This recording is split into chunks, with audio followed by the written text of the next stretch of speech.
¿Cómo rindieron? Súper. Bien, ¿y el resto? Bien, profe. Vale. Bueno, esperen un ratito a ver quién más se acopla y vamos a empezar, ¿sí?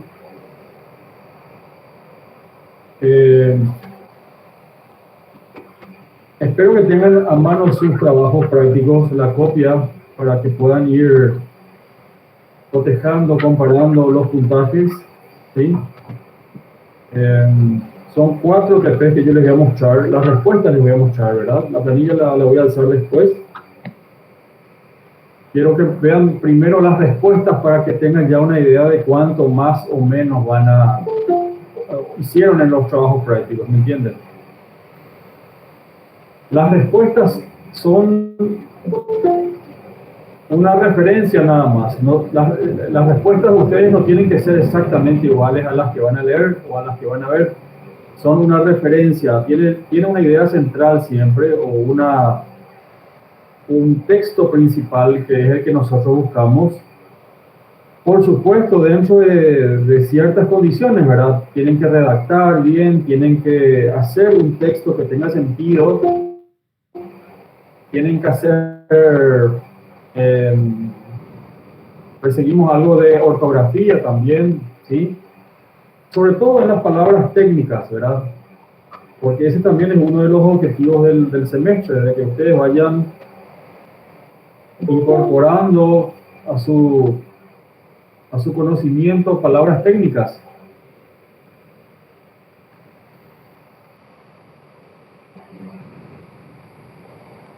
Son 7 menos 10, las 7 vamos a empezar, o 7 menos 5 aproximadamente, ¿les parece? ¿Están viendo ahí? Sí, profe. Bueno, vamos a esperar un ratito, voy a agrandar esto y vamos a... Profe, perdón, hace rato se recién que ver la ventana. ¿Me preguntaste algo? ¿Quién sos vos? Lucas, escuché un Lucas y sin querer sobre mi ventana. No. Me vi que tenías prendido el micrófono y me pareció que quería hablar. Ah, no, seguro, entonces. No, nada, profe. Vale. Bueno, vamos a empezar, ¿les parece?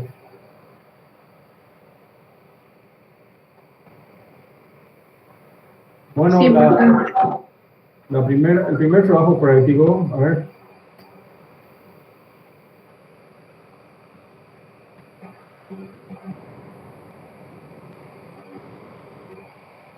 Bueno, el primer trabajo práctico fue el viernes 9 de abril, ¿se acuerdan? Y la primera pregunta decía, ¿qué significa la expresión plano de base natural? Bueno, la idea principal era decir que es un tipo de cerramiento inferior que no ha sido modificado por el hombre.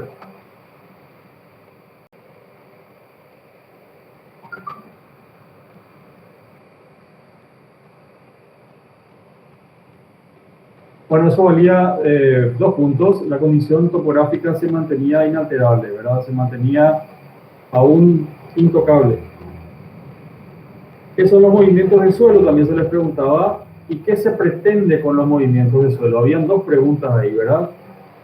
Primero era describir que los movimientos del suelo son procedimientos tecnológicos aplicados a los suelos para modificar su situación topográfica y que los mismos buscan ajustar la condición topográfica existente al proyecto de arquitectura diseñado, ¿verdad? Bueno, cada parte tiene su puntaje. Eso también yo quiero que ustedes lo vayan manejando, porque cuando aparece una pregunta que tiene 2 partes, entonces tienen puntajes distintos generalmente, ¿verdad? Bueno, ¿qué son los contrapisos y para qué se efectúan contrapisos? Bueno, la idea principal era poner que los contrapisos son los cimientos o bases o apoyos de los pisos, ¿verdad? Eso tenía 2,5 puntos de valoración. ¿Y para qué se efectúan? Son necesarios, disculpen, son necesarios para aportar una base firme y resistente a los solados, o sea, los pisos, los cuales generalmente por su poco espesor no son resistentes. 2,5 puntos, ¿eh? son los zócalos y dónde se colocan? Los zócalos son principalmente complementos de los pisos, ¿verdad? No son imprescindibles. 4 puntos. Se colocan en la intersección del plano vertical con el inferior. ¿Sí? Hay algunas preguntas que son más específicas que otras, ¿sí? Esta es una de ellas. O sea, si se les pregunta que dónde va el zócalo, entonces hay un solo lugar donde va el zócalo. Entonces tienen que ser concretos con eso, ¿verdad? No da para pilotear tanto. Bueno, el 5, citar 2 funciones de los zócalos y explicar convenientemente cada función, ¿verdad? Algunos pusieron estético, ¿verdad? Pero bueno, ¿por qué es estético? Porque brinda una mejor unión, siempre imperfecta, del piso con el muro.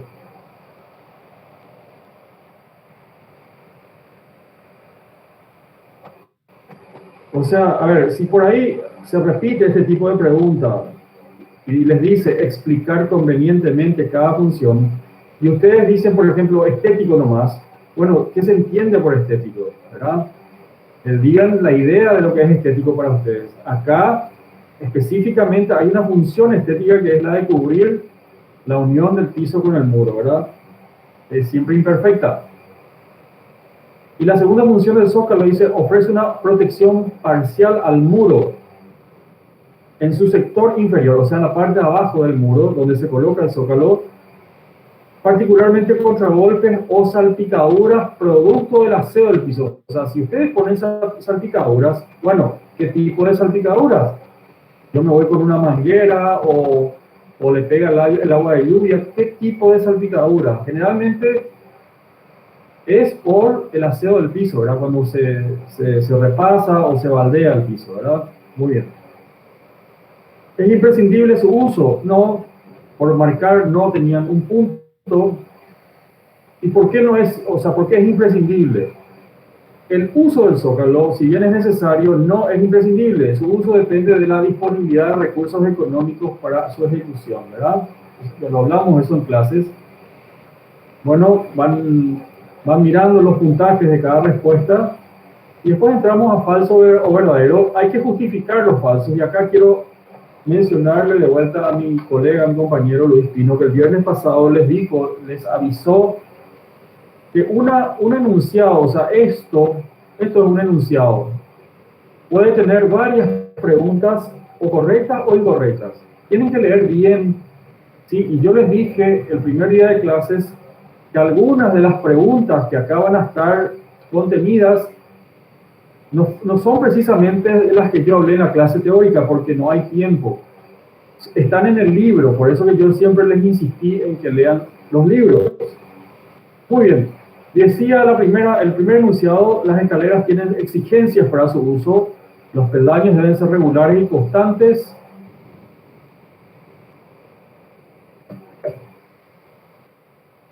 Disculpen, yo no estoy visualizando bien. Bueno, los peldaños deben ser constantes. ¿Dónde estábamos acá? Deben ser regulares y constantes. Las contrahuellas deben ser revestidas, de ser posible, con materiales rugosos y las huellas deben tener el mismo valor siempre, entre 16 y 19 centímetros. Presten atención también a la unidad de medida siempre, ¿eh? Por ahí puede haber una trampita. En esta exigencia se excluyen las escaleras categorizadas como principales o secundarias. Muy bien. Se marca falso, ¿verdad? Y hay que justificar. No hay que responder, por ejemplo. Bueno, acá tienen un modelo de respuesta. Las huellas son sectores de apoyo del pie, no las contrahuellas. Por ello deberían ir revestidas, o sea, las huellas con materiales antideslizantes, ¿sí? Las contrahuellas deberían tener valores de altura constantes y regulares. La huella también, ¿verdad? Y las escaleras de servicio son las que se excluyen de estas consideraciones referidas a comodidad y seguridad. Vieron que cada parte del enunciado tiene su respuesta correcta y su valoración. Por eso que, repito, me gustaría que lean todo lo que se pueda de lo que tienen como información, ¿eh? Bueno, la segunda pregunta decía, las curvas isométricas son líneas curvas que representan una situación topográfica determinada. en ocasiones van acompañadas de un valor numérico. Una línea cerrada representa siempre la cota altimétrica más alta o más baja. En Asunción es la cota más 60. Bueno, la respuesta era falsa. La pregunta tenía muchas respuestas falsas. Muchas preguntas, o sea, muchos enunciados falsos.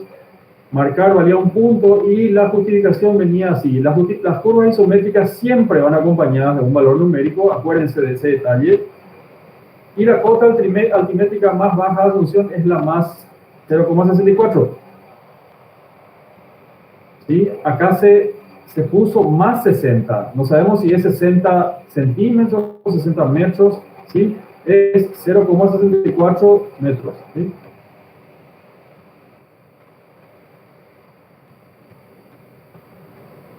Bueno, el primer paso para la realización de un contrapiso es colocar fajas. Debe hacerse cuando el suelo esté convenientemente apisonado y compactado. Las fajas son generalmente construidas con piedras, tienen aproximadamente 30 centímetros de altura y sirven para compactar el suelo natural. Bueno, todo es falso aparentemente. Las fajas se construyen más frecuentemente con ladrillos y menos habitualmente con listones de madera. Casi no se usan los listones de madera, ¿eh? Eso es un poquito de mentira ahí en eso. Bueno, en esa parte del enunciado hay 5 puntos. Tienen aproximadamente 6 a 9 centímetros de altura, no tienen 30 centímetros. Bueno, esa era la otra parte de lo que estaba mal. Y sirven para poner todos los puntos del ambiente a cubrir en el que se va a trabajar al mismo nivel. O sea, sirve para nivelar la parte inferior para después colocar el piso, ¿eh? Acá habían 3 preguntas que estaban erradas, o sea, 3 conceptos que estaban errados. Fíjense que cada concepto tiene su puntaje también. Las rampas son cerramientos inferiores quebrados, se les llama también taludes y pueden ser naturales o artificiales. Las rampas ofrecen la desventaja de proveer un ascenso-descenso suave entre 2 niveles y la ventaja de ocupar mayor espacio que las escaleras para su desarrollo. Bueno, conceptos errados, marcar falso valía 1. Y la justificación decía que las rampas son cerramientos inferiores inclinados. No son quebrados, son inclinados. Las rampas ofrecen la ventaja de brindar un ascenso o descenso suave entre 2 niveles con su puntaje respectivo, ¿verdad? Y la desventaja de ocupar más espacio que las escaleras. Bueno, la justificación tenía 2 partes y esa es la valoración que tienen, ¿sí? Los tendidos son un tipo de cerramiento inferior natural, horizontal o inclinado. Consiste en verter, o sea, echar, poner o derramar una mezcla o mortero o masa plástica sobre el solado, sobre el piso.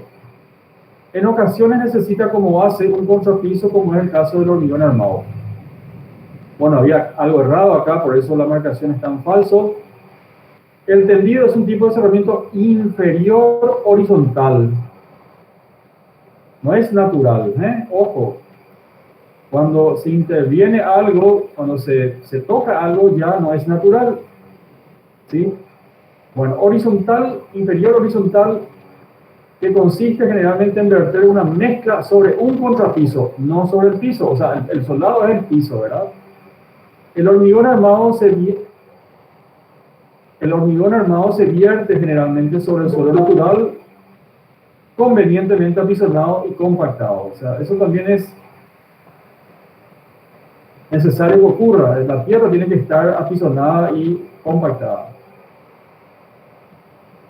Bueno, y había que graficar, ¿sí?, un zócalo y un contrapiso, ¿verdad? Algunas personas hicieron en un solo gráfico, pusieron los dos, no está mal, ¿verdad? Yo les pedí que ustedes miren el gráfico y que traten de acordarse para poder dibujar después, ¿verdad? Sobre todo si se va entendiendo de qué estamos hablando. Bien, ¿preguntas acá?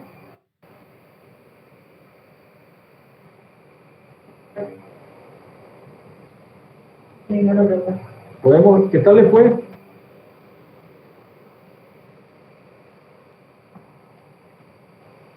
Más o menos. 2.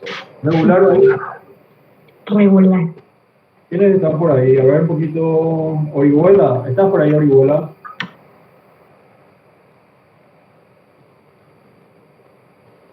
Bueno, este es un modelo de respuesta, ¿sí? Parecido a este vamos a tener en el examen. Y les vuelvo a repetir, gente, chicos, lean el libro. El falso verdadero tiene mucha puntuación, ¿sí? El falso verdadero a mí me permite saber si ustedes, salvo ciertos casos, ¿verdad?, están prestando la atención a todo lo que estamos desarrollando. Porque hay cosas puntuales, y yo a las cosas puntuales a veces no me refiero, ¿me entienden? Y esas cosas puntuales que yo pregunto están en el libro, pero también a veces las toco en la clase, ¿verdad? Entonces les repito, lean todo lo que puedan del libro. Bien, voy a cerrar esto.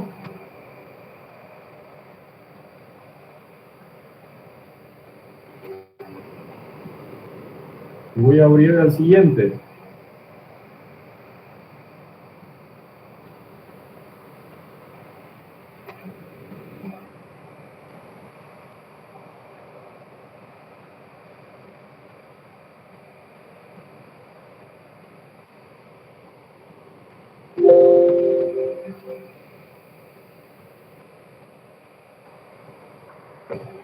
Bueno, acá tuvimos, están viendo, ¿verdad? El cálculo de la escalera, ¿están viendo? Sí, profe. Sí, se ve.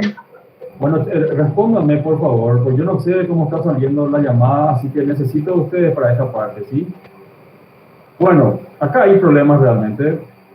Con todos mis compañeros detectamos los mismos errores, no todos obviamente, pero hay una incomprensión de cómo interpretar las cotas de nivel hasta ahora.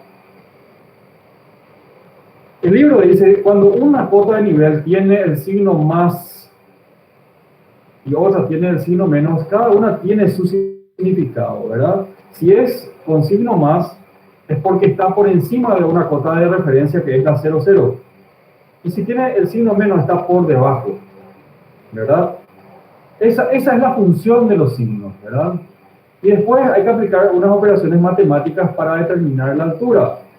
Bueno, ¿qué decía la primera pregunta? Calcular la escalera y la rampa vehicular desde el nivel menos 0,29 al menos 0,013. O sea, había que calcular una escalera que estaba por debajo de la cota de referencia. Entonces, ¿qué había que hacer? El primer paso era calcular h, que era la altura, y había que restar 13 menos 0,29. Y la altura a usar era la 2,84. ¿Sí? 3,13 está referida a 0,0 y 0,29 también. Entonces se les pedía a ustedes desde el nivel 0,29 al 3,13. Entonces obviamente había que restar. Y 2,84 era la altura a salvar, ¿eh?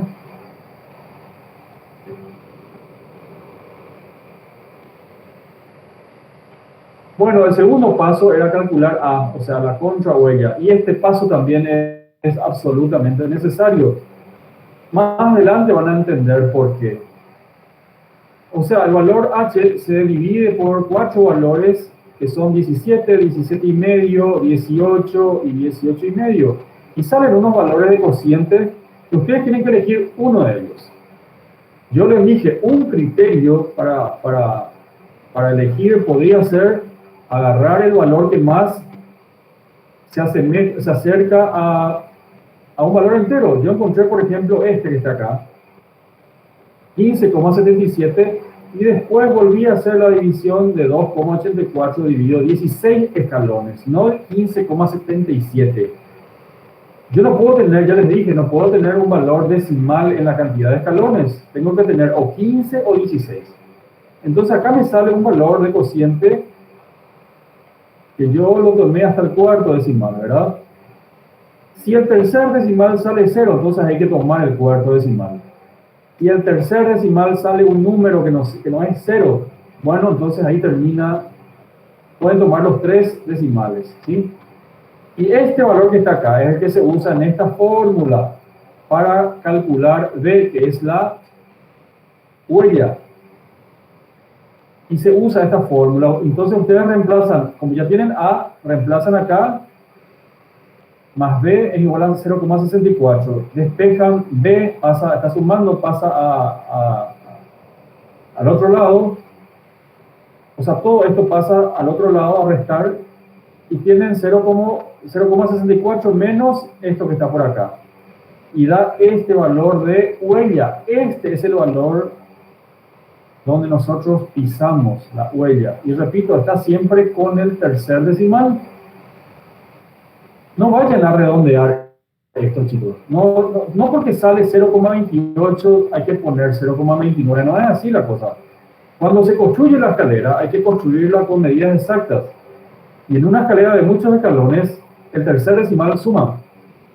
Repito, en una escalera de muchos escalones, el tercer decimal suma. ¿Sí? Entonces hay que poner el tercer decimal. No vayan a redondear, por favor.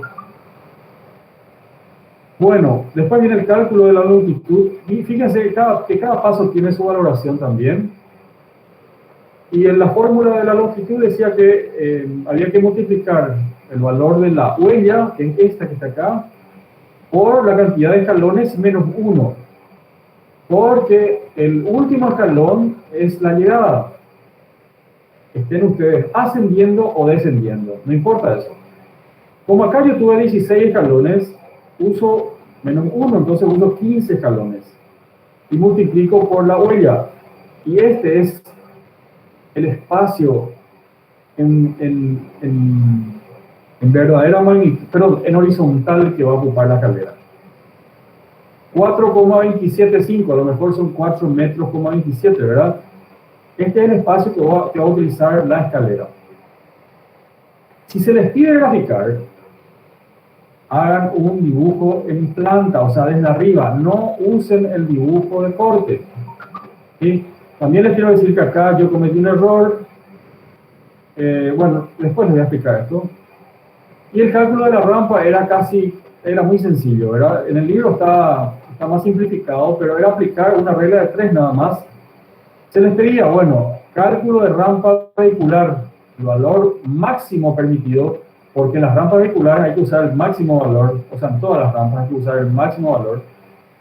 Era poner el 20%. Eso tiene su valoración, que es 1 punto. Y esta operación que está acá, que dice que en 1 metro en planta, la rampa sube 0,20 metros, ¿cuánto es lo que va a ocupar en planta teniendo 2,84 metros de altura? Y bueno, se hace un despeje, ¿verdad? X es la incógnita, se multiplica 1 por 2,84 dividido 0,20. Acá se anulan las unidades de medida y queda siempre una de ellas, que es en metros. Y esta era la distancia que ocupaba el desarrollo de la escalera, de la rampa, perdón. Repito, el desarrollo de la rampa en planta, mirando desde arriba, no en verdadera magnitud. En verdadera magnitud nos muestran cortes, pero a nosotros no nos interesa por ahora ese valor, ¿sí? Bien. Profe, una cosa. Escucho, ¿quién habla? Vale. Habla más fuerte porque no escucho nada. A la hora de elegir el número de escalones, tenemos que usar el número redondeado que nos sale, por ejemplo, 15,35 buscamos solamente 15, o tenemos que usar directo 16, por ejemplo. ¿Qué significa esta operación? ¿Cómo te llamas vos? Vale. Dana. Vale. Bueno, Vania, ¿qué significa esto que ves acá? La altura que vos tenés de un nivel a otro, que es 2,84, vos dividís por un valor de contrahuella, ¿verdad? No sé, a vos te gusta 0,17 y bueno, usás 0,17. O te gustó 0,18, porque decimos, es un valor de contrahuella que no es tan alto ni tan bajo y la escalera va a ocupar menos lugar, ¿verdad? Entonces, pero como la división te salió inexacta, eso significa que no vas a tener una cantidad con este valor de contrahuella, con esta primera operación, no estás teniendo un valor exacto de escalones. O sea, no estás teniendo una cantidad entera de escalones. Y vos tenés que tener una cantidad entera. Entonces, tenés que redondear o al número entero más que más se le acerque. Como es 15,77, el entero que más está cerca es 16. Por eso que yo agarré 16 acá y volví a hacer la división. Y ahí sí me sale el valor real de la contrahuella, que es 0,17775. ¿Está? ¿Entendiste? Sí, profe, o sea que nosotros podemos elegir más cuál usar. Yo te sugeriría que uses, escojas un valor entero que más se acerque a una cantidad entera, ¿sí? Pero no vayas a cambiar. Lo que sí también quiero decirles es, la escalera no puede tener, la escalera de uso para seres humanos que están normales, que no tienen problemas de salud, está en un rango de referencia ideal que va entre el 0,17, o sea, 17 centímetros y 18 centímetros y medio, ¿verdad? Más adelante, cuando ustedes vayan avanzando en la carrera, van a encontrar que pueden tener escaleras con contrahuellas de 0,16 también. Pero por ahora, para no usar valores tan distintos, vamos a manejarnos con estos 4 valores que ustedes ven ahí. ¿Está bien? Profe, gracias. Vale. Seguimos. ¿Qué son los dosajes? Después decía la pregunta. Los dosajes son las distintas proporciones de los distintos materiales que forman una mezcla determinada, ¿sí? Los dosajes son las cantidades volumétricas de los distintos materiales que forman una mezcla. Eso valía 3 puntos, ¿verdad? Fíjense en la redacción también, eso es lo que les decía. Tiene que tener un sentido la escritura de ustedes. No se puede poner palabras nomás. No es así la cosa, ¿sí? Muy bien. ¿En qué elementos usados en la construcción se aplican dosajes? Se aplican en morteros o mezclas y en hormigones, ¿verdad? Citar morteros mezclas valía 3 puntos y en hormigones también valía lo mismo. En esos dos elementos yo manejo dosajes, ¿sí? Principalmente. ¿Todos los dosajes son iguales? Obviamente no, eso valía 1 punto. Los dosajes varían primero entre morteros y hormigones porque ambos tienen aplicaciones distintas, ¿verdad? Yo les dije, no es lo mismo hacer una mezcla para poner ladrillos o para revocar. Y de igual manera, los morteros, o sea,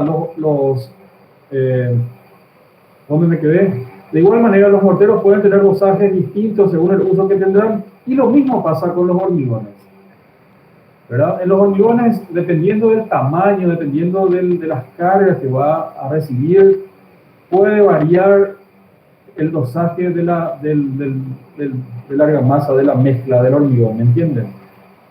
En la mezcla y en el hormigón, de acuerdo a dónde se está utilizando y a las medidas que se esté manejando. ¿Cómo se lee el dosaje 1, 2, 4 para hormigones? Hormigones, les dice. Se lee un volumen de aglomerante, que siempre es el cemento, dos volúmenes de árido fino, que es la arena lavada, y 4 unidades de volúmenes de árido grueso, que es la piedra triturada. Algunos confundieron acá mezcla o mortero con hormigón y pusieron cal, por ejemplo. La cal no tiene nada que ver, no tiene nada que hacer en el hormigón, ¿sí? Bueno, el tercer tema tenía que ver con aislaciones, valía 18 puntos. Acá el tema de dosaje valía 19. ¿Qué significa la expresión aislación hidrófuga? La aislación hidrófuga es un procedimiento técnico en muros, porque nosotros estábamos en el capítulo de muros, ¿verdad? Que consiste en proveer al mismo de la posibilidad de obstaculizar el paso del agua por ascenso desde el suelo o desde el exterior por causa de lluvias. Es un paso absolutamente necesario de contemplar en la ejecución de solamientos verticales. Esto valía 3 puntos. Podían citar, bueno, como algunos citaron ya capilaridad acá, pero en la siguiente pregunta se hablaba de capilaridad. ¿Cuál es la relación entre la capilaridad y las aislaciones hidrófugas? Decía la pregunta. La capilaridad es una propiedad física que consiste en el movimiento de líquidos mediante conductos o huecos que poseen algunos materiales sólidos. ¿Sí? La aislación hidrófuga busca impedir el tránsito del agua, o sea, busca taponar el paso del agua por esos poros o conductos. ¿Sí? Eso valía 3 puntos. Citar y comentar brevemente se les pedía los tipos de aislaciones hidrófugas posibles para cerramientos verticales. Hay una aislación horizontal que valía, por citar, valía 1 punto. ¿Cuál es la descripción principal de esta aislación? Es la aislación que se efectúa a lo largo del muro de elevación. En el muro de elevación, a lo largo. Una vez terminada la segunda hilada del mismo y sobre él. No se les preguntaba el procedimiento, solamente la característica principal. Si yo quiero el procedimiento, les voy a citar ahí en la pregunta, ¿sí? Muy bien. La aislación vertical, dice, es la aislación que se realiza en una de las superficies laterales del muro de elevación. Principalmente la que está en contacto con volúmenes de tierra que alojan agua. O sea, el muro de un sótano, por ejemplo, ¿verdad? Que está en contacto con un terreno húmedo. Bueno, describir algo parecido a esto valía 3 puntos. La aislación horizontal también la misma cosa. Y después está la aislación propia, que acá algunos nomás pudieron responder bien. Es la aislación del muro que se logra con recursos de diseño. ¿Sí? Buscan evitar principalmente los efectos dañinos que ocasiona el agua de lluvia. Ejemplo, o sea, ¿en qué consiste la aislación propia? En poner muros gruesos. ¿Por qué? Porque cuanto más grueso es el muro, va a ser mayor la dificultad de paso del agua por capilaridad. Va a tardar más, ¿verdad? No se olviden que la lluvia, al caer por el muro, por gravedad se va hasta el suelo. Una parte queda retenida en el muro si este no tiene algún tipo de aislación, ¿verdad? O bien, otra técnica, hacer muros dobles, hacer aleros, poner aleros en el techo que impidan, tiene que decir acá,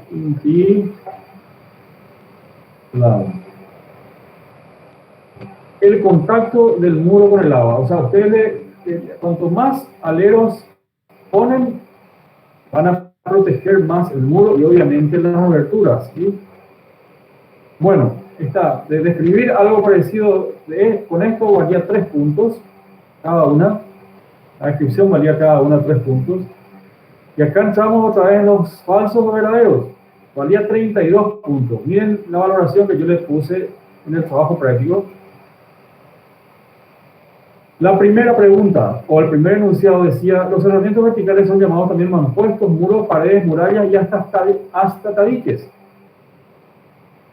Pueden tener distintos materiales en su conformación, espesores variados según sean requerimientos estructurales, climáticos, estéticos especiales, como la acústica o la térmica, y hasta económicos. Bueno, esta respuesta era correcta. O sea, todo el enunciado estaba bien. Marcar valió 1 punto. Creo que todos estuvieron bien acá. O todos pusieron por el verdadero enunciado. Los cerramientos verticales pueden ser portantes o autoportantes según su posición en el edificio. Acá está la primera cascarita de banana. Los primeros son, o sea, los portantes son generalmente de 0,15 o de menor espesor, y los segundos son de 0,30 como mínimo. Y es exactamente al revés, ¿verdad? Los muros de 0,30 de ancho tienen la desventaja de ser limitados en cuanto a su altura, hasta 3 metros de altura. Y acá está el tercer disparate. Falso. Marcar valía 1 punto. Acá no me entró nada más. Voy a poner ahora.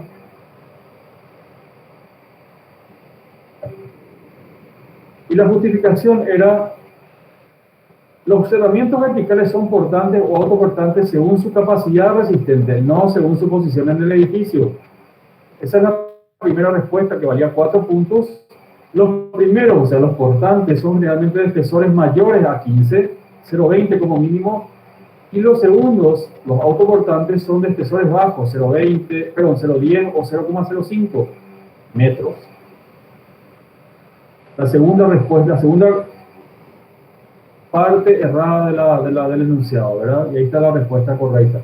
Los muros de 0,15 de espesor son los que están limitados en cuanto a su altura, no deberían sobrepasar los 3 metros. Bueno, fíjense que acá en este enunciado hay 12 puntos en respuesta correcta. Y por eso insisto, lean y relean lo que tienen como apunte, ¿sí? Bien, seguimos. El replanteo es un proceso de marcación que busca ubicar en el terreno las indicaciones existentes en los planos.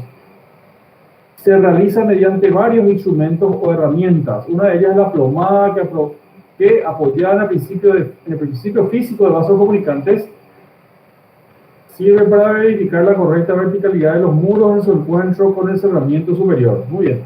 Falso. La plomada se basa en el principio físico de la gravedad terrestre y el principio físico de vasos comunicantes se aplica a otra herramienta, la manguera de nivel.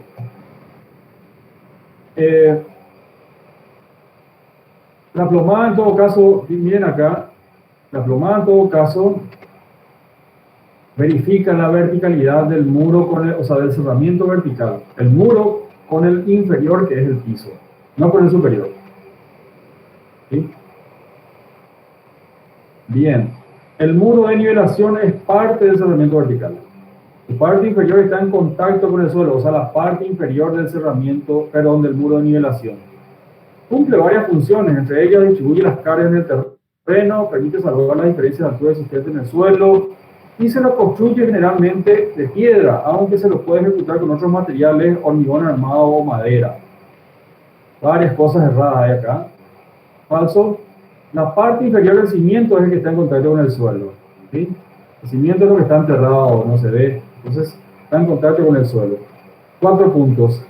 El muro de nivelación no cumple la función de distribuir cargas, ¿sí?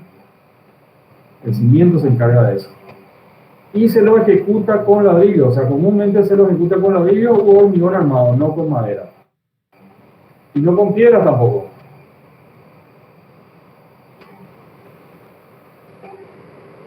Bueno, y después había que graficar. Miren lo que se les pedía. Una escalera de 2 tramos.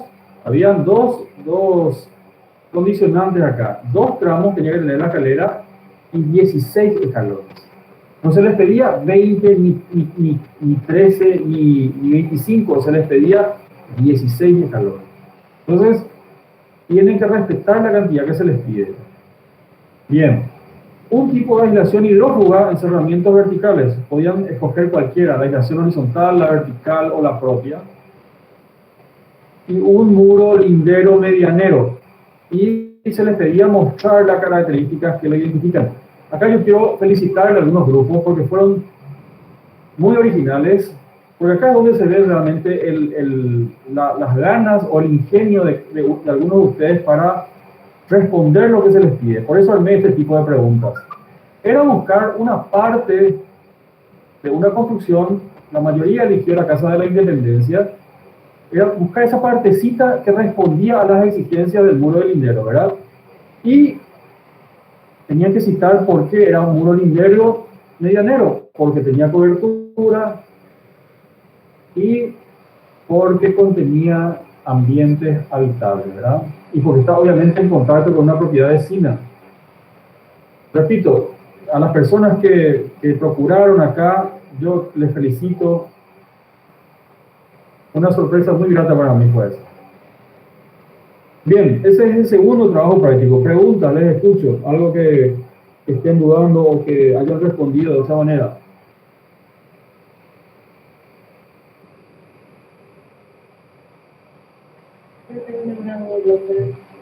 ¿Están por ahí todavía? Sí, profe. A ver, un poquitito. Oyes. Sara, ¿qué tal te fue a vos con tu grupo en este trabajo práctico? Y más o menos, profe. ¿Qué Tengo una pasó? consulta.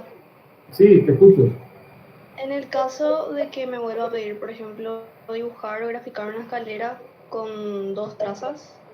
2 tramos. y pida ciertos escalones, o sea, ciertos números de escalones.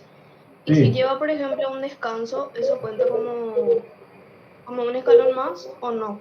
claro que sí, cuenta como un escalón más, por supuesto. Ok. Sí, Sí, gracias, profe. bien. ¿Quién más quiere preguntar algo? Mereles, Luis.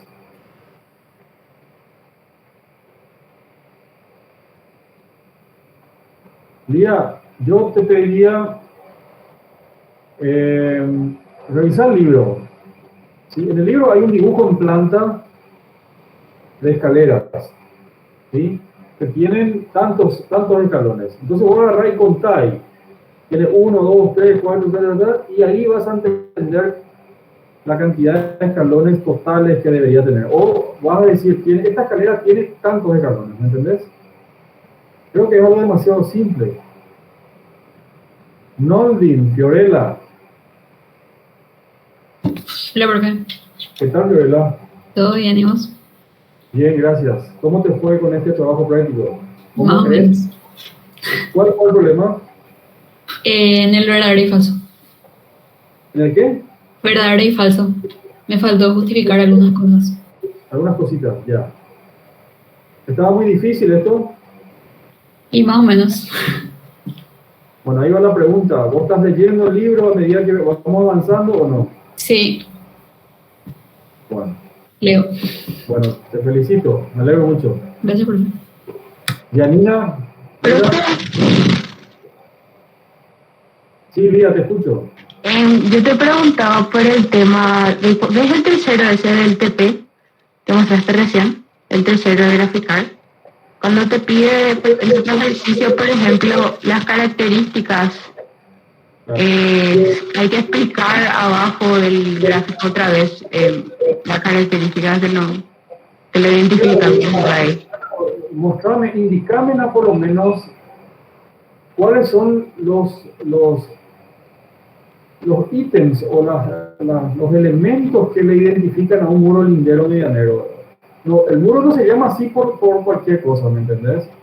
Ya les dije yo, es lindero porque está en contacto con una propiedad vecina y se le llama medianero porque tiene algunas características distintas a los otros cerramientos verticales, ¿me entendés? Sí, y te voy a hacer un ejemplo.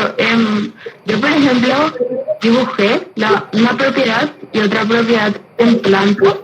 pegadas y el muro que está entre las dos le señalé el muro medianero, Bien, el lindero medianero. Eso, por ejemplo, sería una forma de mostrar las características porque están los dos, la propiedad del vecino y mi propiedad, por ejemplo. por ejemplo, está bien tu pregunta. ¿Qué yo aportaría a tu dibujo? Que vos podés dibujar dos muros que están en contacto, ¿verdad? Pero uno de ellos por lo menos tiene que ser de un espesor mayor, ¿sí? Porque es tu muro que está habitado y que está techado, ¿me entendés? O como continuidad de ese muro puedes dibujar un muro de cerco y puedes poner patio o puedes poner habitación. Entonces ahí yo ya voy a entender cuál es el muro lindero medianero y cuál es el lindero de cerco, ¿sí? Ya entiendo, perfecto. Ahora, Gracias. esta parte yo dejé un poquito al ingenio de ustedes. O sea, quise testar los recursos que ustedes utilizarían para responder esta pregunta. Hay muchas formas, Liz, de responder esto, ¿me entendés? O sea, partamos de la base que vos tenés que saber el concepto. Si no sabés el concepto, entonces ahí vamos mal. Si vos sabés que un muro lindero medianero es habitable, tiene cobertura, tiene un espesor de 0,20 como mínimo, entonces vas a usar esa información para tratar de hacer un dibujo, ¿me entendés? Entiendo, profe. Gracias. Y si no sale el dibujo, entonces ahí vos vas a apoyarle con algunas flechitas y algunos textos que van a decir tal y tal característica, tal y tal característica. ¿Sí? Bien.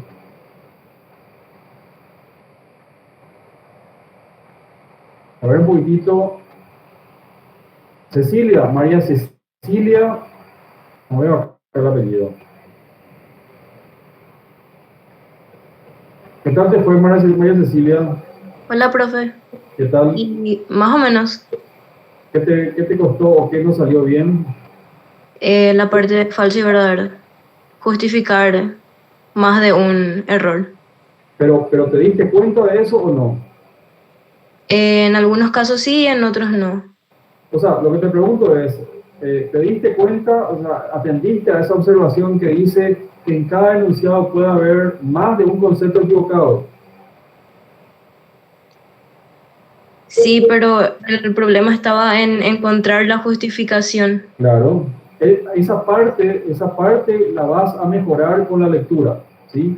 No una vez, 2 veces, 3 veces. Entonces ahí se te va a quedar la información, más la clase mía, la clase teórica, y todo va a mejorar, ¿sí? Ok, profe, gracias. Creo yo.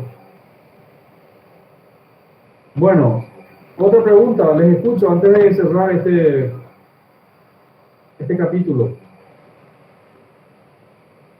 Vamos avanzando, ¿les parece? Sí, profe, todo claro. Muy bien.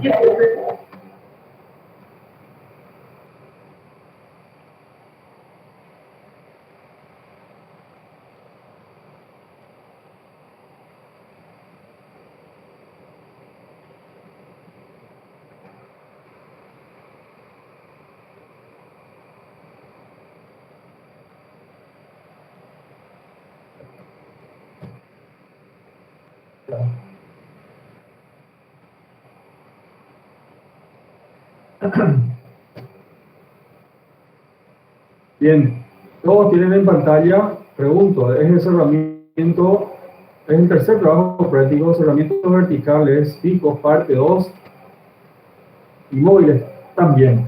¿Todos ven? Se ve, profe. Bien, me alegro. Citar las partes de un vano, describir brevemente la característica y o función de cada una. Valía 18 puntos esto, ¿verdad? Por citar, o sea, citar cada una de las partes valía 1 punto, y la descripción, o sea, el dato concreto y conciso de cada una de esas partes valía 2 puntos. ¿Qué es el alféizar? Acá hay una mezcla de todo. Ustedes algunas cosas están confundiendo aún, y vamos a aclarar bien esto.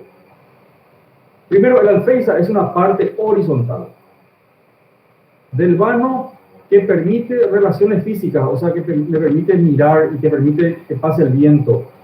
Solo visual, no física. Y pueden decir también que es la parte superior del antepecho, pero esta idea no es la única. Yo no sé qué parte superior del antepecho, si estamos llegando a la parte más alta del antepecho o cerquita, ¿me entienden? Por eso hay una primera idea que es la más importante, que es la parte horizontal del vano, ¿sí? O el vano, el vano que permite solamente relaciones visuales y no físicas, ¿sí? Bien. Después está la jamba. Acá en la jamba no hay mucho que fallar. Parte vertical del vano. Aparecen los vanos que permiten relaciones físicas y visuales, o sea, en los dos hay jambas, ¿verdad? El umbral, por citar, valía 1 punto. Parte inferior del vano, pero no es solamente esa la información, está ubicada a nivel del piso, del suelo, del piso, mejor decir, no del suelo, ¿verdad? Permite relaciones físicas y es el espacio comprendido entre jambas. Esto también es válido decir, si por ahí no se acuerdan de la otra característica, ¿sí? Por eso entre el umbral y el alféizar hay que citar las diferencias. El alféizar es parte del vano que solamente permite relaciones visuales. Y el umbral está en el vano que permite relaciones físicas. No mezclen la palabra abertura acá. La abertura no tiene nada que hacer en esta parte del trabajo práctico, ¿sí? La abertura es otra cosa. Seguimos. El dintel dice que es la parte superior del vano. Elemento constructivo que está por encima del mismo, destinado a soportar y desviar las cargas de mampostería ubicadas por encima del vano. Hay una función concreta del dintel, ¿sí? Es como una viga que recibe las cargas y las distribuye a los costados. Esa es la función del dintel, ¿eh? No tiene otra función. La mocheta. Yo les pido, hay una definición que está en el libro que no se entiende. Dice resalte, no sé qué cuánto, qué cuánto. Bueno, la mocheta es un pedazo pequeño de pared, área pequeña de pared, que está comprendida entre el vano y la intersección del mismo con otro vano. Es un área pequeña de pared generalmente, ¿sí? En ambos vanos, el que es para tránsito y el que es para relaciones visuales nada más, ¿sí? Repito, mocheta se le dice a un área de pared pequeña que está entre el agujero y su intersección contra otro muro, otro cerramiento vertical. Antepecho, área de pared comprendida. Este también es otro tema. Este es uno de los temas que quiero aclarar con ustedes. El antepecho primero es un área de pared comprendida entre el piso y la parte inferior de los vanos que permiten solo relaciones visuales. Y la otra información complementaria podría ser que es la distancia entre el piso y el alféizar. ¿Sí? Pero, primero que nada, es un área de pared comprendida entre el piso y el alféizar, la parte inferior del vano, ¿sí? Esa es la información más importante. Obviamente, como es un área de pared, no permite relaciones físicas, no permite el tránsito. Pero nos citen como información preliminar, ese es el que no permite el tránsito. No me dicen lo que es el antepecho. Tiene una idea principal que es un área de pared, ¿sí? Y después me pueden poner que forma parte de un vano que no permita atravesamiento, ¿sí? Bueno, muy bien.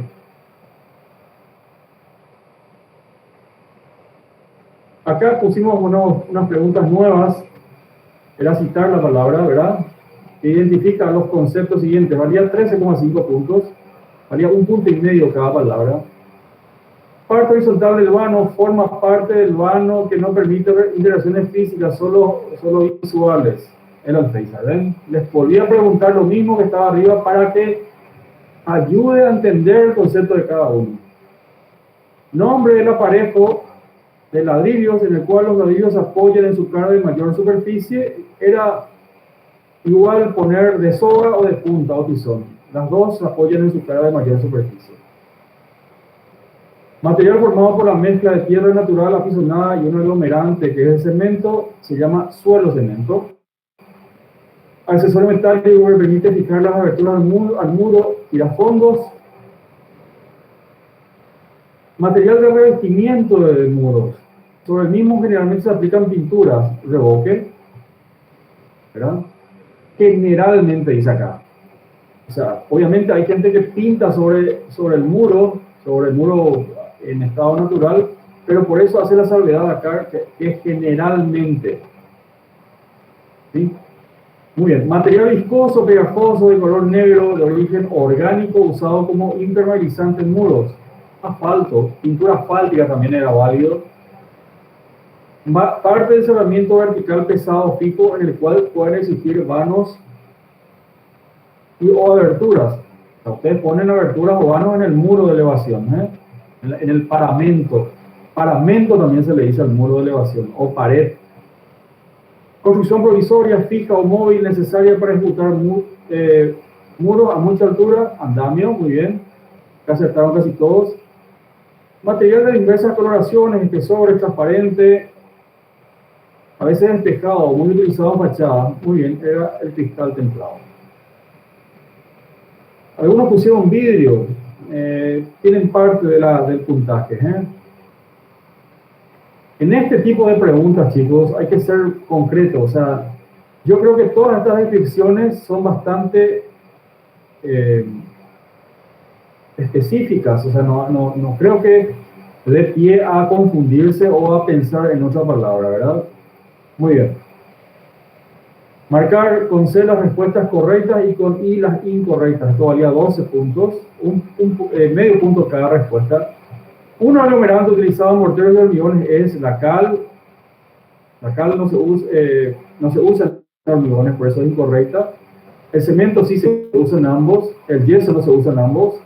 Y la arena lavada no es aglomerante. Por eso es incorrecto. Repito, la arena lavada no es aglomerante. Los aglomerantes son el cemento, el yeso, la arcilla, el asfalto también, la cal. Un revestido de muros brinda el mismo aislaciones, ¿verdad? Distintos tipos de aislaciones. Estética, si se revoca sobre todo, es una mejor terminación. Economía también le da porque puede reemplazar otro material que se pensó en un principio. No da resistencia. O sea, ustedes si revocan o le ponen piedra, eso no le da mayor resistencia al muro. Lo están forrando, lo están engrosando en todo caso. Tampoco le da plasticidad. ¿Sí? Muy bien. Las aberturas pueden fabricarse con madera, plástico, no sé, no vi aberturas con plástico. Vidrio sí, todos los cristales de las fachadas son de vidrio. El vidrio es lo mismo que decir cristal, ¿verdad? Aluminio, de hierro también se hacen. Y a pesar que el libro cita de hormigón armado, yo por lo menos en Paraguay no he visto ninguna abertura de hormigón armado. He visto aberturas cerámicas en todo caso. En el predio de la facultad hay el albergue estudiantil está hecho con aberturas hechas con cerámica. ¿Sí? O sea, cerámica e hierro. ¿Sí? Un muro de 0,45 metros de ancho es económico. No es económico porque se compran más ladrillos y más mezcla y todo, ¿verdad? Es resistente, obviamente, a medida que se engrosan los muros, aumenta su capacidad resistente. Es aislante térmico, sí, porque cuando hay masa hay aislación térmica. Y también puede ser muro de contención. Creo que les fue, bueno, hubo de todo en esta parte de la pregunta. Un ladrillo común es frágil, es económico, es poroso, es regular en medidas, o sea, no es regular en medidas. Esa es la principal característica en contra que tiene el ladrillo común. No es pesado, o sea, decir pesado acá está incorrecto. Asequible, o sea, es fácil de conseguir, significa esta palabra. Sí se consigue fácilmente. Yo les dije que era un soldadito de la construcción, ¿verdad? Muy bien. Por acá tenían que estar las respuestas. Acá no había demasiado para pensar. O sea, no hay demasiado para escribir. O es o no es. ¿Sí? Y vamos de vuelta al falso verdadero. 35 puntos de vuelta. Por marcar un punto, y acá cambié un poquito la valoración ya. Hice valer 3 puntos a cada respuesta. Vamos a ver cómo venía la respuesta. El aparejo es la forma de colocación de ladrillos en un muro. Los ladrillos se fijan mediante hormigones. El aparejo tiene algunas reglas de ejecución. Se debe mantener la verticalidad del muro y buscar mantener la continuidad de puntas verticales de mortero, o sea, llagas. Se le llama llaga a esa punta, ¿verdad? Bueno, era incorrecto. ¿Por qué? Porque los ladrillos se fijan mediante morteros o mezclas. Se debe mantener la verticalidad de un muro, pero evitar la continuidad de las rendijas verticales llamadas llagas. Yo les había hablado que habían que trabar los muros, y al trabar se logra la discontinuidad de esas rendijas, de esas puntas verticales. Bueno, el segundo falso verdadero: los vanos son huecos, aperturas que se realizan en muros. Los vanos permiten relaciones visuales entre espacios y otros permiten relaciones físicas, atravesamiento, paso, especialmente los que tienen antepechos. Los vanos también permiten fortalecer el muro, brindarle mayor resistencia. Falso, por marcar un punto. Si ustedes no ponen la justificación de nada, entonces llevan el punto, ¿verdad? Pero de eso se trata el falso verdadero, de encontrar el dato incorrecto. Los vanos que poseen antepecho no permiten atravesamiento. O sea, no permiten relaciones físicas, no permiten contacto, o sea, no permiten paso sobre todo, ¿verdad? Muy bien, esto valía 3 puntos. Los vanos hechos durante la ejecución del muro o luego no aportan nada de resistencia. Al contrario, debilitan al muro. Obviamente es mejor hacer el hueco, hacer el vano a medida que se ejecuta el muro, o sea, se construye el muro. Pero cuando ustedes abren un agujero en la pared y, o sea, se rompe, eso no es bueno, técnicamente no es bueno, porque están golpeando algo, están predisponiendo a que ese muro se fisure, por ejemplo, ¿verdad? Y sobre todo, tienen que atajar toda la carga del muro que está hacia arriba, ¿sí? Para poder mantener la forma de ese vano. Las aberturas pueden disponer en forma complementaria de dispositivos de seguridad y oscurecimiento. Estos últimos buscan regular la intensidad solar en el interior de los ambientes, o sea, los de oscurecimiento buscan regular la intensidad solar en el interior de los ambientes, especialmente en baños, y deberían ser livianos y de materiales duraderos, madera, metal, ladrillo, hormigón armado. O sea, si yo en donde necesito regular la intensidad solar es en dormitorios, en lugares de permanencia prolongada, no en los baños. No me importa mucho ponerle una cortinita en el baño, ¿verdad? No. Bueno. Y los dispositivos de oscurecimiento deben ser livianos y no precisamente fabricarse con hormigón armado, porque el hormigón armado es pesado. O sea, una cortinita no se puede fabricar con hormigón armado, ¿me entienden? No es el material apto para un dispositivo de oscurecimiento. Bien, las aberturas constan generalmente de algunas partes y complementos llamados contramarcos o cantoneras. Los contramarcos cumplen una función estructural, por ello es imprescindible su uso y a la vez ocultan la unión del muro con el piso. Bueno, un montón de disparates hay acá, ¿verdad? Los contramarcos son complementos, no se los coloca como cantoneras.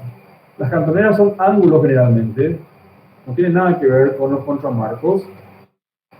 La función de los contramarcos es ocultar la unión del muro con el marco de las aberturas, porque son materiales distintos, tienen dilataciones distintas, comportamientos físicos distintos.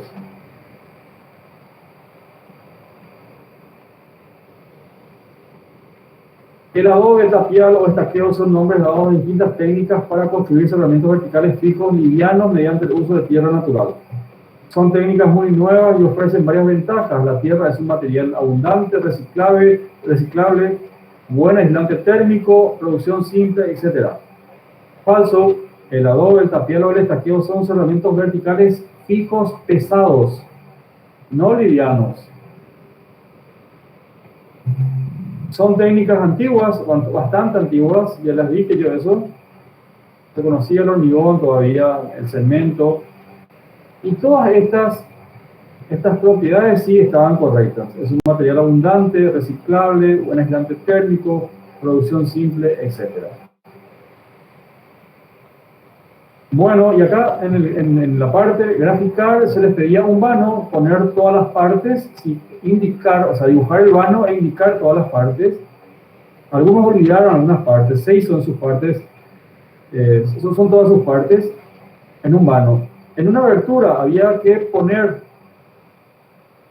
el marco, la hoja, el herraje de movimiento, el herraje de accionamiento, el herraje de retención y el contramarco. ¿Sí? Y se les pedía también un aparejo de ladrillos, o sea, la colocación en canto y soga, este tipo de aparejos. Creo que acá estuvieron bien casi todos, no recuerdo, de mi grupo por lo menos no recuerdo que se hayan equivocado con este tipo de aparejos. Bueno, preguntas, escucho.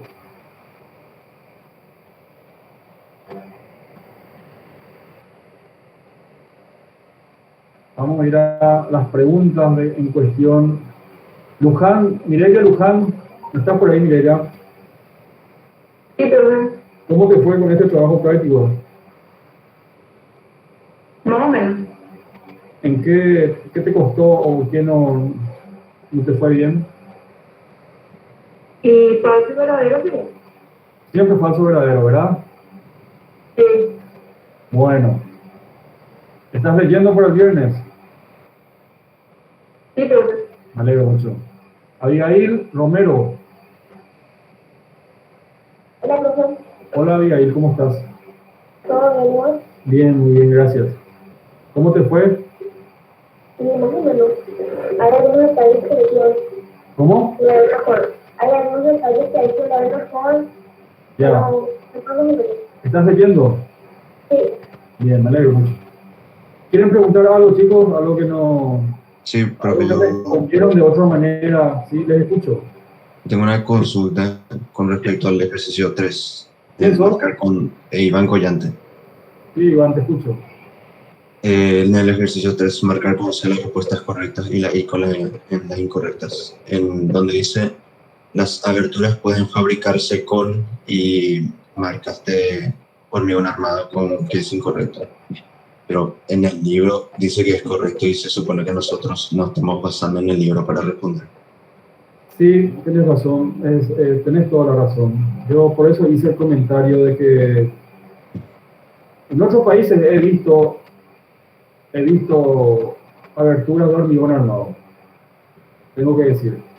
En nuestro país no he visto, por eso hice ese comentario adicional, pero tenés toda la razón con tu observación de que en el libro está citado. Es medio punto, no tengo ningún problema en modificar para ustedes, no hay ningún problema. Las personas que respondieron en forma incorrecta. Por eso hice ese comentario, Iván, ¿entendés? O sea, tampoco...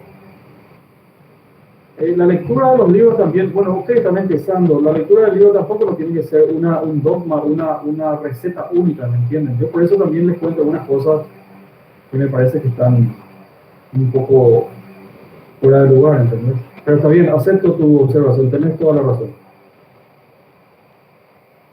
Ok, profe, gracias. ¿Hay otra pregunta? Iván, ¿dónde vos usarías una puerta de hormigón armado? A ver. No una puerta de hormigón armado, pero necesito, por ejemplo, vanos abiertos con hormigón armado. ¿Perdón, dónde? Algo así como, o sea, no una puerta no, pero sí vanos como si fuese una ventana, o sea, sin estar cerrado. O sea, a ver, no confundas la ventana con el muro, eso sí te digo en primer lugar, ¿sí? Pero también te quiero decir que una de las características de las aberturas, o sea, de la hoja de la abertura, es que tiene que ser liviana. Si ya es pesada, cuesta moverla y ahí no es práctica. Las mujeres, por ejemplo, si vos haces pedís un paño de vidrio de cristal templado enorme y que solamente los hombres pueden moverla, entonces no es práctico. No es práctica la abertura, ¿entendés? No está bien diseñada. Por ahí tendrás que pensar en que si se puede o no construir el hormigón armado. Se puede construir, por supuesto que se puede construir, yo lo he visto, pero te digo de que para moverla, o sea, para pasar por esa abertura, sea ventana o sea puerta, es todo un suplicio, ¿me entendés? Tiene que ser incluso, las aberturas de las que te estoy hablando estaban monitoreadas con controles eléctricos, porque el ser humano era imposible que lo maneje. Bueno, está Iván, te agradezco la observación, tenés toda la razón. Profe, ¿puedo hacer una consulta? Claro. También dijiste que no puede ser fabricados de plástico y las puertas de PVC no cuentan. El PVC es algo más que plástico, ¿me entendés? Es una aplicación, en realidad el cloruro de vinilo es su fórmula, o sea, su nombre químico. el plástico, nosotros lo estamos identificando el plástico como algo todavía flexible, o sea, la bolsa de la basura, ese todavía es el plástico para nosotros. El PVC que vos citas es una mezcla de algo que viene del plástico con unas fibras, porque el plástico por sí solo no va a tener esa rigidez, ¿me entendés? Por eso tiene ese nombre específico, PVC, ¿sí? El PVC no es plástico, no es plástico. Van a escuchar por ahí mal, que se expresen mal de la abertura de plástico, pero no es de plástico, ¿sí?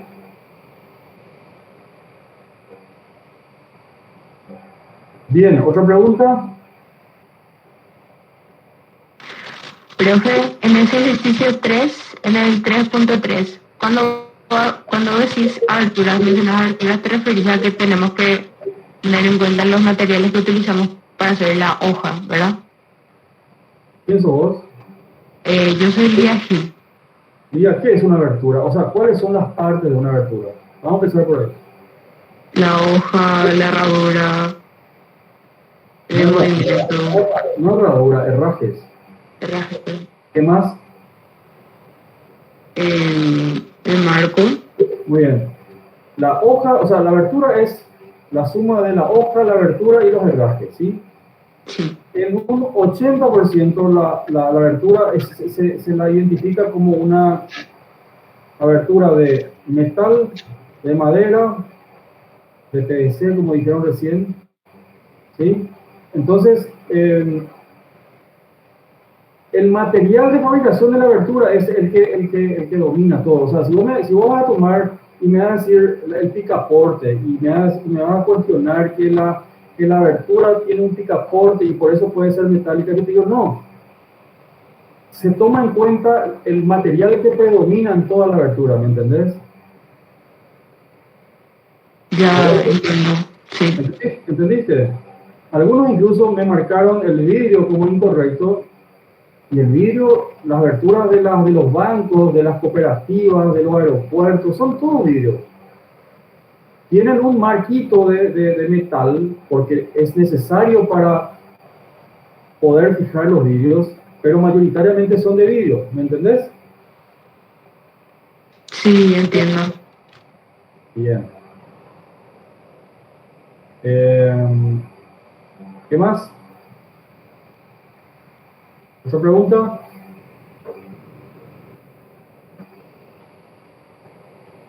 Bueno, voy a preguntarle un poco a Leila, Azuki.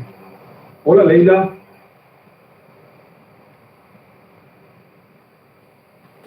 Hola, profe. ¿Qué tal, Leila? ¿Cómo estás? Bien, gracias. ¿Y usted? Bien, muy bien, muchas gracias. ¿Cómo te fue en el trabajo práctico?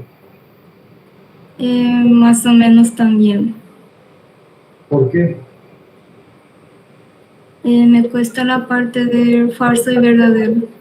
¿Te cuesta? ¿Estás leyendo? Sí, Así como yo les pedí un poquito cada semana. ¿Estás haciendo eso? sí. Bueno, listo. Seguí leyendo, no vayas a dejar esa práctica, ¿sí? Sí, profe. Muy bien. Cristian Iván, no veo el apellido. Cristian, ¿cómo estás? Todo bien, profe. ¿Cómo te fue? Relativamente bien. Quiero saber las partes donde no te fue relativamente bien. En el verdadero o falso siempre hay algún que otro concepto que olvido mencionar. Pero no es un concepto que no hayas escuchado o que no hayas leído. Eso sí quiero saber. Sí, son cosas que sencillamente se me pasan. Bien, leo.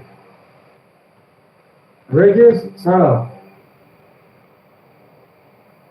Sí, profe, ¿Qué tal, Sara? todo bien.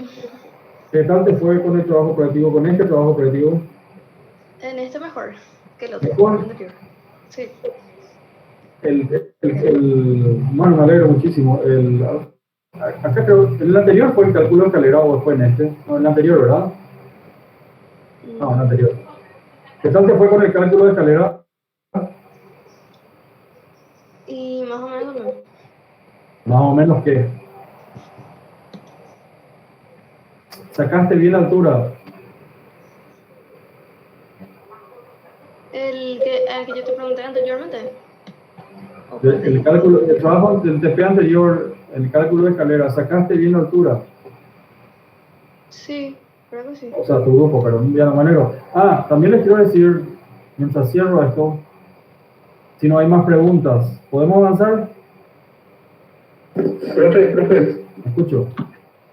no sé si comentaste algo, pero en el primero del 2 de citar, dice que la parte horizontal del vano, el alféizar, no tiene que ser el antepecho. No. Según la definición justamente del libro, menciona el antepecho eso y le da como concepto Sí. al alféizar como la parte superior del antepecho. Pero fíjate que en mi enunciado está como concepto correcto también parte superior del antepecho. ¿Verdad? Mi concepto es también que el alféizar es una parte horizontal del vano. ¿Sí? Es la parte horizontal del vano, sobre todo del vano que no está preparado para relaciones físicas. O sea, el vano que no es para atravesamiento, para paso. ¿Sí? Eso nomás es. ¿Sabes? Yo creo que por eso puse esto acá. Yo sé que esto no está en el libro a lo mejor, pero creo que es una linda idea para entender mejor cómo describir algo, ¿verdad? Parte superior del antepecho, parte superior, está en la parte superior. Bueno, pero ¿qué parte superior del antepecho? ¿Cerca del alféizar o un poquito más abajo o al costado? Esa es la crítica que hago al libro, no es concreto, por eso yo aporto esta idea que está acá, ¿sí? Para eso hacemos la revisión también, para eso tenemos las clases porque se incorporan conceptos nuevos, ¿me entendés? Sí, profe. Bien. Otra pregunta.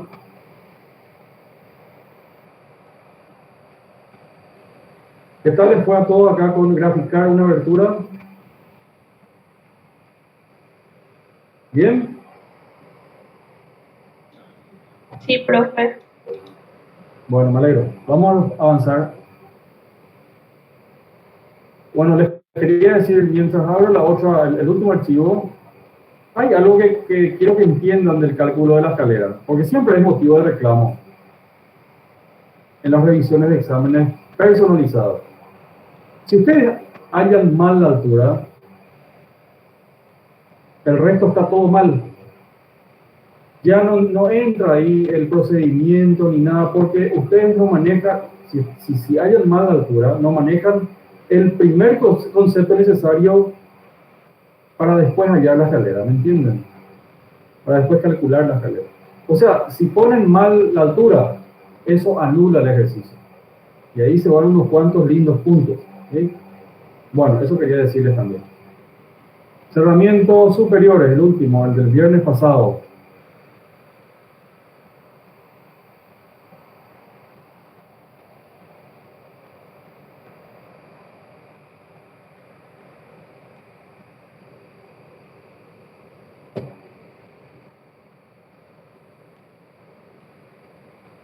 Bueno, ¿cuál es la función principal de un techo? El techo cumple una función principal que es el de ser resguardo ante el clima, protector principalmente de la lluvia y del sol. Algunos ponen fenómenos atmosféricos. Sí, yo creo que se puede enfatizar que es protector principal de la lluvia y del sol. Por eso en la clase yo cité presión atmosférica, incluso les dije yo, ¿verdad? Bueno, entonces, la lluvia y el sol, y también el viento, ¿sí? Hay algunos factores atmosféricos que son más importantes que otros. Esto valía 3 puntos. ¿Cuál es la relación entre la pendiente mínima o máxima posible de un techo y el material de cobertura? Esta era un poquito una pregunta conceptual, ¿verdad? A ver, ¿qué ustedes retuvieron de la clase? Las características del material de cobertura condicionan la pendiente máxima o mínima que puede tener un techo. La textura y la supresión, la textura y la forma de supresión de la cubierta. Disculpen acá, con tantas cosas que escribo, a veces me equivoco. La textura y la forma de supresión de la cubierta determinan en gran modo los valores máximos y mínimos de la pendiente del techo, ¿verdad? Eso por una parte. Esta era una consideración técnica. Y después había el dato final que hablamos al principio de la clase, que el clima también condiciona un tipo de cubierta, un valor de pendiente. Si voy a construir en un lugar donde cae todo el día nieve, y bueno, voy a pensar siempre en un techo con mucha pendiente, esa va a ser una condicionante de primer orden, ¿sí? Porque no puedo retener la nieve en el techo. ¿Me explico? El clima entonces es importante también. Determina valores dependientes, zonas con mucha precipitación pluvial o con nieve demanda valores distintos dependientes en comparación a climas secos. En climas secos los techos generalmente son planos, pero en los lugares donde hay mucha lluvia, en algunos países tropicales, y en los lugares donde hay mucha nieve, los techos son con mucha pendiente. No se puede, repito, no se puede tenerle a la nieve en el techo. O sea, al agua no se le puede tener. Hay que sacarla, perdón. ¿Cuál es el valor de pendiente? Acá les puse en negrita, máximo decía. ¿Cuál es el valor de pendiente máximo aconsejado para un techo de tejas españolas o comunes? Y es 45%. Máximo se les pedía, no mínimo. Mínimo es 30%. ¿Por qué es 45%? Una gran mayoría de los distintos tipos de tejas comunes quedan fijadas al techo solo con mortero. Una compañera de ustedes hizo ese comentario en la clase, me acuerdo. El peso de las mismas las hace casi inamovibles, o sea, las tejas se quedan en su lugar por su peso nomás. El viento fuerte y el tránsito las puede mover de su lugar. Valores mayores a 45% ocasionarían el deslizamiento de estas tejas, siempre y cuando sean tejas comunes sin ningún mecanismo especial de fijación. ¿Sí? O sea, nosotros estamos estudiando ahora la teja común. No nos metimos en detalles si esa teja tiene algún mecanismo o hay algún fabricante que te permite un mecanismo especial de fijación, ¿sí? El concepto primario es la teja común no tiene ningún mecanismo especial de fijación, entonces no se lo puede levantar demasiado porque se va a deslizar. ¿Por qué no se desliza con 30% de pendiente? Y porque el peso que tiene hace posible de que no se mueva en dirección inclinada. Pero si ustedes lo levantan, y repito, si la teja no tiene un mecanismo especial de sujeción, se va a deslizar. No hay mezcla, no hay mortero que le salve. Entonces, hasta 45%. Bueno, por citar valía 1 punto y por responder valía, por dar la justificación correcta, valía 3 puntos. De vuelta pregunté, dije algunos conceptos acá y era encontrar la palabra. Parte del techo inclinado cerámico, asiento de la cubierta, a veces prescindible, que es basamento, material de textura lisa usado para coberturas de techos metálicos, material usado para cobertura, dice acá. No es tornillos, no es cantonera, dice textura lisa, acá está la primera pista. Y usado para cobertura. Yo no voy a usar un tornillo para cobertura. Y después está el dato final, de techos metálicos inclinados o curvos. Es la chapa, obviamente. Valor numérico mínimo de pendiente sugerido para un techo con tejas francesas. 45.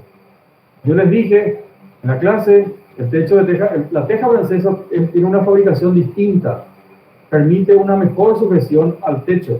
Entonces, es un despropósito usarlo con un valor bajo, ¿sí? Y les puse el ejemplo de ese local militar cuya foto la traje desde el Chaco. Era un techo a 30% de pendiente, era un despropósito, ¿verdad? No niego que no se use, pero por eso hago la aclaración, no está bien eso, ¿sí?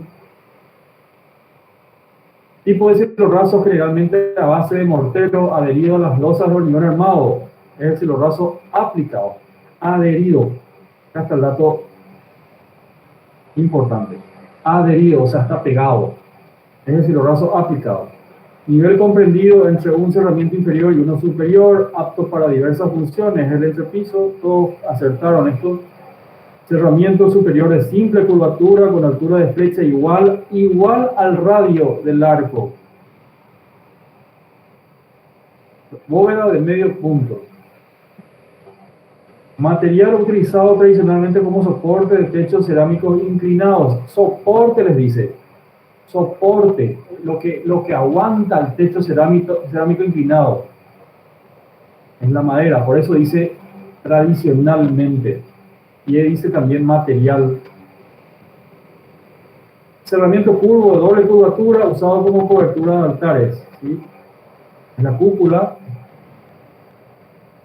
material formado por un aglomerante, áridos, varillas de hierro y agua, muy utilizado en techos planos, es el hormigón armado. Creo que acá este fue el ejercicio donde me pidieron aclaración de que era circulito a circulito, ¿verdad? Creo que puse ahí abajo, al terminar todos estos conceptos, siempre voy a poner alguna aclaración, y si no la pongo, por favor, pregunten. Esto significa hormigón armado, ¿eh? Perdón, falta acá el circulito. Parte del cerramiento superior inclinado lo identifica su forma poligonal, es la falda. Acá creo que acertaron todos. Bueno, el alero es protector del clima, correcto. No es la parte superior del techo, es la parte inferior en todo caso. Es obligatorio en linderos, no, al contrario, está prohibido el alero en linderos. Y generalmente es de 60 centímetros, es una medida estándar que se maneja. Sí, esto es correcto. La cubierta puede ser la cubierta, o sea, lo que está hacia afuera, la parte de arriba del techo. Puede ser cerámica, sí, las tejas son cerámicas. Orgánica, sí. La paja es de tipo orgánico. Metálico, sí. La chapa es metálica. El vidrio, sí, hay techos de vidrio. La cúpula del Reichstag en Alemania. Les mostré la foto. Plástico, de vuelta, incorrecto. Y se pueden hacer techos de madera también. Los primeros techos, cuando se pudo trabajar la madera, fueron de este material, de madera. Nada más que hay que pintar cada tanto, porque la lluvia y el sol hacen estragos. Bien, las partes, cada marcación que ustedes hicieron valió un punto, ¿eh? No se olviden de eso. Las partes de un techo cerámico curvo son el tensor, el arco, la cubierta y la correa. La flecha, ustedes no ven la flecha. ¿Sí? La bovedilla es un techo plano, sí, es un techo plano. Es una técnica antigua así. Habíamos hablado de que en nuestro país por lo menos se usó mucho en el siglo XIX. Cuando empezó a funcionar la fundición de hierro de UTI, entonces se podían fabricar perfiles. Un techo con ladrillos, sí, el techo de bodeguillas lleva como basamento ladrillos, sí, tiene ladrillos. Vayan a ver el ferrocarril, si quieren saber un techo con bodeguillas. El ferrocarril que está en el centro de Asunción. No es un techo curvo. La parte de abajo de la bodeguilla es curva, pero en esencia es un techo plano. ¿Sí? En el libro incluso se cita como techo plano. La parte de arriba es plana, la parte de abajo es curva. Pero conceptualmente es un techo plano. Bueno, la pendiente para un techo de pajas sugerida, mínima sugerida dice acá, ¿eh? Mínima. No había mucho que mirar acá, había valores muy distintos. 15%, no, obviamente no, es un valor bajo. 45% es un valor bajo. 60% sí, el libro cita 60%. Para mí sigue siendo bajo 60%, pero bueno, no voy a discutir eso. 10% jamás va a tener, 30% es el valor de un techo cerámico, es incorrecto, y 150% es ya un valor muy alto, no es un valor mínimo. Bueno, esta parte del TP valía 25 puntos, el anterior valía 15 puntos, y la primera parte, que eran preguntas, valía 13 puntos. Y acá entramos en el Sarambí para todos. De vuelta, 35 puntos. Estamos peleando 35 puntos. Los techos cerámicos inclinados generalmente están compuestos por una estructura, un basamento, una aislación contra el ruido, que es esa aislación, y una cobertura, más algunos complementos. Es falso porque la única respuesta incorrecta que tiene este enunciado es que la aislación generalmente es contra el agua de lluvia, es una aislación hidrófuga. ¿Sí? La aislación es generalmente contra el eventual paso del agua de lluvia, es hidrófuga. Los cielos rasos son complementos de los techos, generalmente aíslan al ambiente interior del ruido, la temperatura y contra el agua de lluvia. Se los construye con materiales preferentemente livianos, desmontables con facilidad, madera, yeso, lona, y acá apareció el otro problemita. ¿Qué dice la respuesta? Los cielos rasos no son aislantes contra el agua de lluvia. Al contrario, se pudren contra el agua de lluvia, con el agua de lluvia. La madera se pudre, el yeso se deforma, el isopor también. Y los cielos rasos se fabrican con materiales livianos, siempre. La piedra no entra en esta categoría, no se puede poner piedra como cielos rasos, ¿no? Por eso hago una pausa acá, por eso siempre, yo persigo esto hace un tiempo, hay que tener el concepto de las cosas. Y con el concepto ustedes van a poder entender si un material sirve, no sirve, cómo hay que hacerlo, ¿me entienden? Bueno. La iglesia de Trinidad es una construcción destinada al culto religioso, es considerada patrimonio cultural y arquitectónico, fue construida en el siglo XX. Primer dato incorrecto, y es particularmente especial por su cobertura a base de tejas y tejuelones. Segundo dato incorrecto, a 2 aguas y en 3 faldones superpuestos. Tercer dato incorrecto, no posee cumbrera. Bueno, todo es falso acá, ¿eh? Marcar un punto y vamos a encontrar todos los datos incorrectos. Es una construcción que data del siglo XIX para empezar, ¿sí? Época de Don Carlos, 1800 y algo, ¿eh? Su cobertura es a base de tejas y tejuelitas. O sea, su basamento es tejas y tejuelitas.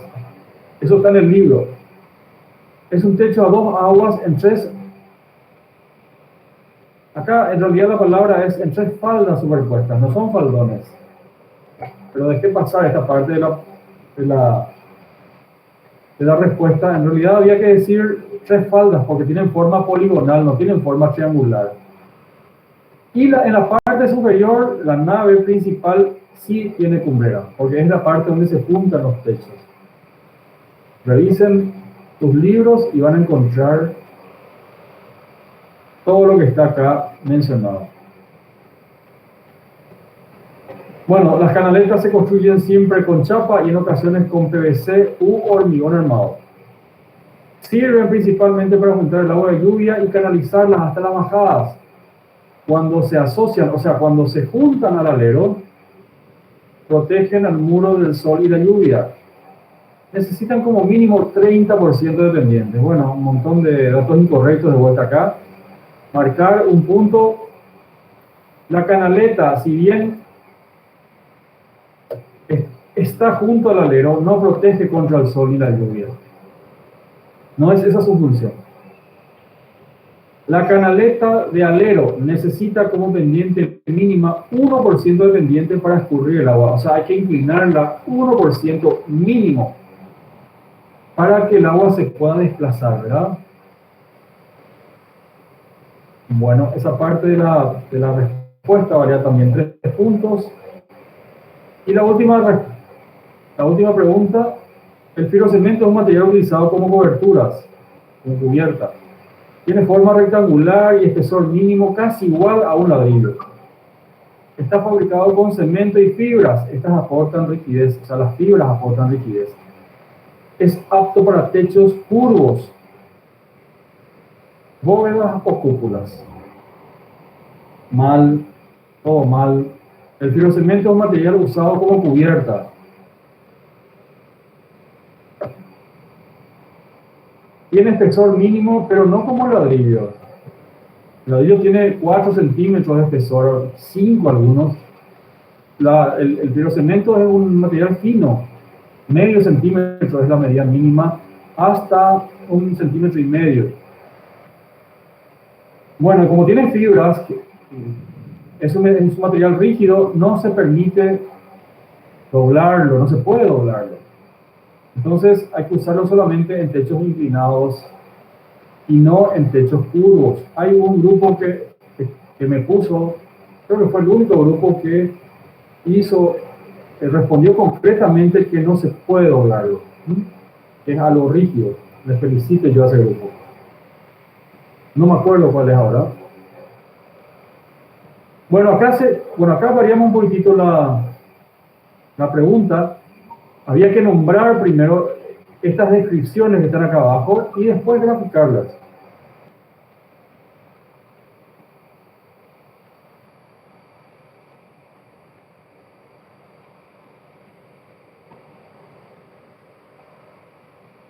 La primera parte decía parte del techo cerámico inclinado.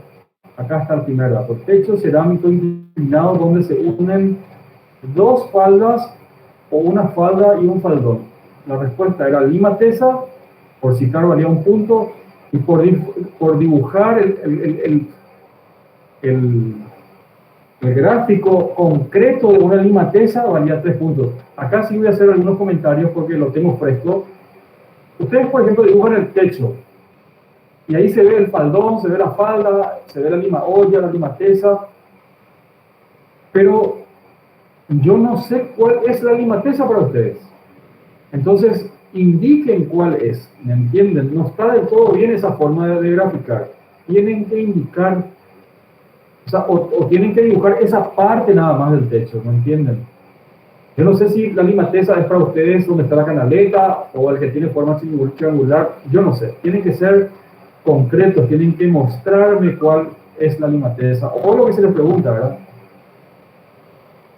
Bueno, y lo otro decía un cerramiento curvo de simple curvatura y se les pedía específicamente que la flecha tenía que ser menor a la luz entre apoyos. Entonces, es una bóveda rebajada, valía 1 punto, y el gráfico de la bóveda rebajada valía 3 puntos. También la misma cosa, hay gráficos en donde se dibujó el techo curvo, sacaron fotos de la clase, pero yo no sé cuál es la bóveda para ustedes, ¿sí?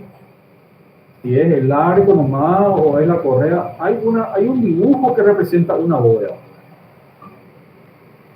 Y el tercero es una canaleta embutida, tipo de canaleta embutida, dice que está entre 2 elementos, ¿verdad?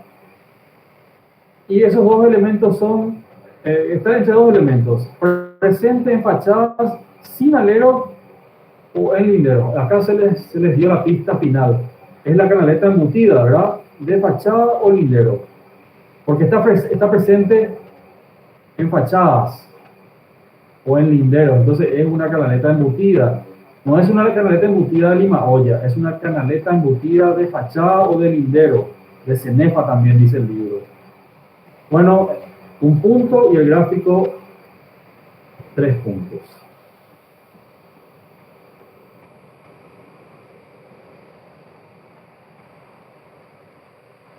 Bueno, chicos, esas son todas las respuestas. Me gustaría escucharles un ratito antes de nuestro encuentro del viernes.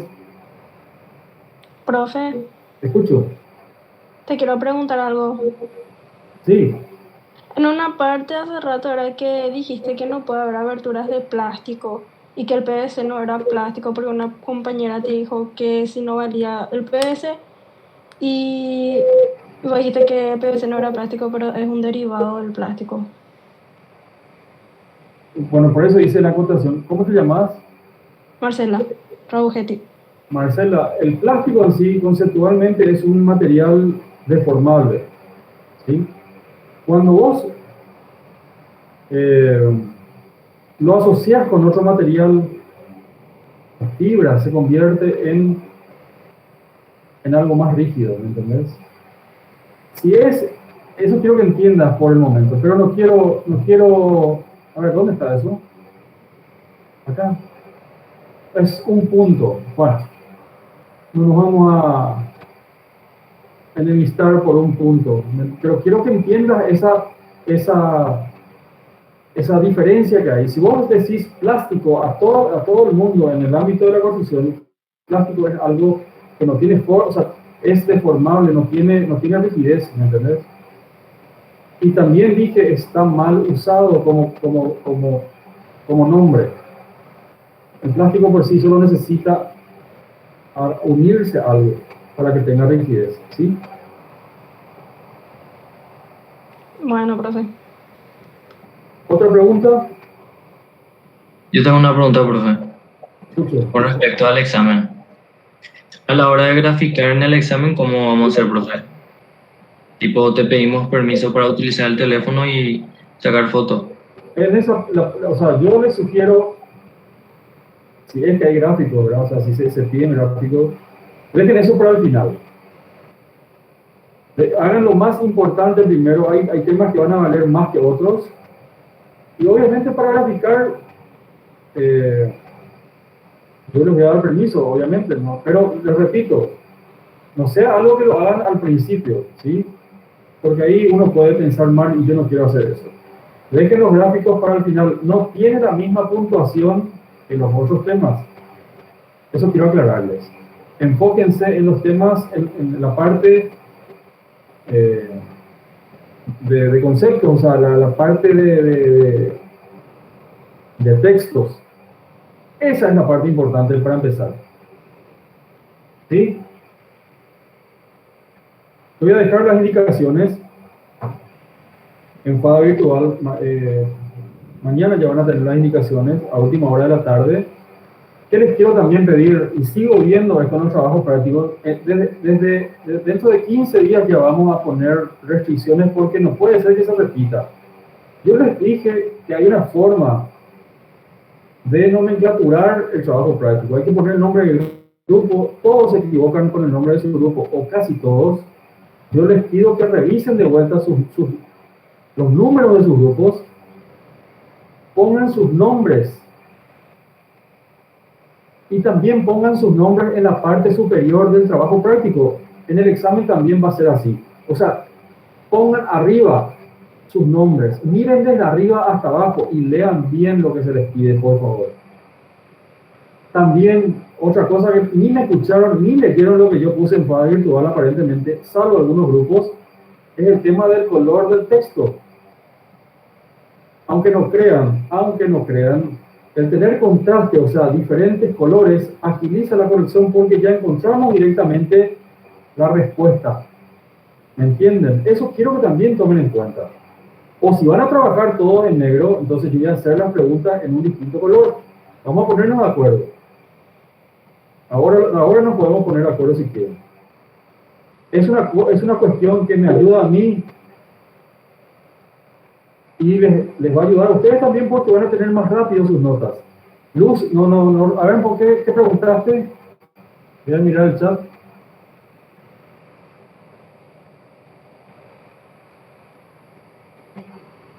No tengo nada en el chat.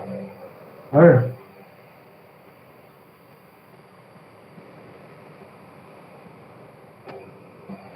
Luz, ya hablamos de esto, me parece.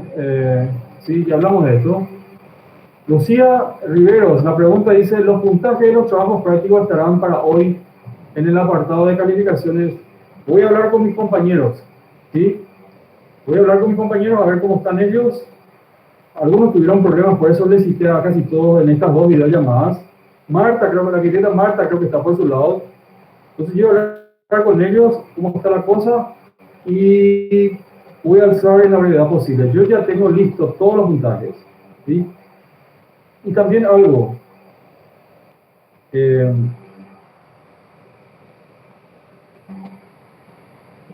Por eso les pedí de que anoten los puntajes para que ustedes puedan tener una referencia de cuánto pudieron haber hecho, ¿sí? ¿Qué va a ocurrir? Cuando vean sus notas, va a venir la pregunta, pero yo creo que hice más, nosotros creemos que hice más, y ahí vamos a tener que entrar en la revisión personalizada. No hay tiempo para revisar personalmente, no sé cuántos trabajos prácticos hay, 20 por grupo aproximadamente, 20 por 5, son 100 trabajos prácticos aproximadamente. No puedo, no tengo el tiempo para eso, ¿me entienden? Entonces, apelo a la sinceridad de ustedes.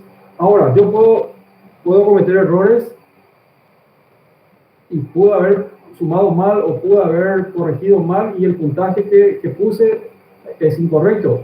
Tienen todo el derecho de reclamar y lo vamos a ver en forma personalizada, pero de vuelta, a conciencia va a ser esta cosa, ¿sí?